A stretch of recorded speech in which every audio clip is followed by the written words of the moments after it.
اعوذ باللہ من الشیطان الرجیم بسم اللہ الرحمن الرحیم۔ سورہ احقاف کی ایک آیت پڑھ رہا ہوں، آیت نمبر 35۔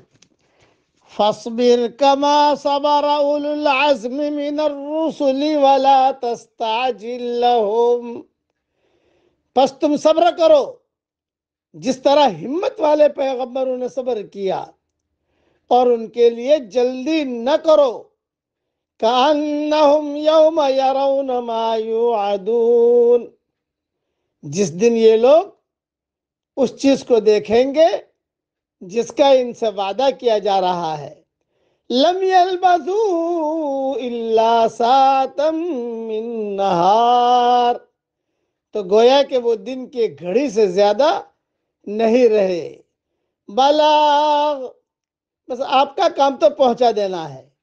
فَهَلْ يُهْلَكُ إِلَّا الْقَوْمُ الْفَاسِقُونَ، پس وہی لوگ برباد ہوں گے جو نافرمانی کرنے والے ہیں۔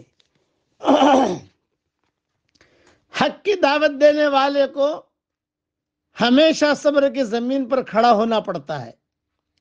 صبر دراصل اس کا نام ہے کہ مدعو کی ہدا رسانیوں کو داعی ایک طرفہ طور پر نظر انداز کرے، وہ مدعو کے ضد اور انکار کے باوجود مسلسل اس کو دعوت پہنچاتا رہے۔ داعی اپنے مدعو کا ہر حال میں خیر خواہ بنا رہے، خواہ مدعو کی طرف سے اس کو کتنی ہی زیادہ ناخوشگواریوں کا تجربہ کیوں نہ ہو رہا ہو۔ یہ یک طرفہ صبر اس لیے ضروری ہے کہ اس کے بغیر مدعو کے اوپر اللہ کی حجت تمام نہیں ہوتی۔ خدا کے تمام پیغمبروں نے ہر زمانے میں اسی طرح صبر اور استقامت کے ساتھ دعوت حق کا کام کیا ہے۔ آئندہ بھی پیغمبروں کی نیابت میں جو لوگ دعوت حق کا کام کریں، ان کو اسی نمونے پر دعوت کے کام کو کرنا ہے۔ خدا کے یہاں، اللہ کے یہاں داعی کا مقام صرف انہی لوگوں کے لیے مقدر ہے جو یک طرفہ برداشت کا حوصلہ دکھا سکیں۔ ہمارے والد صاحب رحمۃ اللہ علیہ فرماتے تھے، جھیلتے رہو اور چلتے رہو، جھیلتے رہو اور چلتے رہو۔ حالات آویں تو فاصبر علی ما یقولون وسبح بحمد ربک وکن من الساجدین وَاعْبُدْ رَبَّكَ حَتَّى يَأْتِيَكَ الْيَقِينُ، کہ پیارے نبی جی یہ جو کہہ رہے ہیں آپ جھیلتے رہیے اور چلتے رہیے، اور اللہ تعالیٰ کی تسبیح بیان کیجئے، صبح شام اللہ کی پاکی بیان کیجئے، اور اللہ کی عبادت کیجئے یہاں تک کہ موت آ جائے۔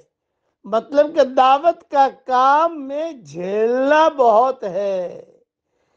سامنے والا نہیں مانے گا، ادھر ادھر کی باتیں کرے گا۔ میرے والد صاحب رحمۃ اللہ علیہ فرماتے تھے، دعوت کا کام زندہ مینڈکوں کے تولنے کے برابر ہے۔ زندہ مینڈکوں کو ہم نہیں تول سکتے، تولیں گے تو ایک پھدک کر یہاں جائے گا، ایک وہاں جائے گا، بہت مشکل ہوتا ہے۔ اسی لیے دعوت کے کام میں صبر جو ہے یہ بہت بڑی چیز ہے، جھیلنا پڑتا ہے سامنے والے کی طرف سے۔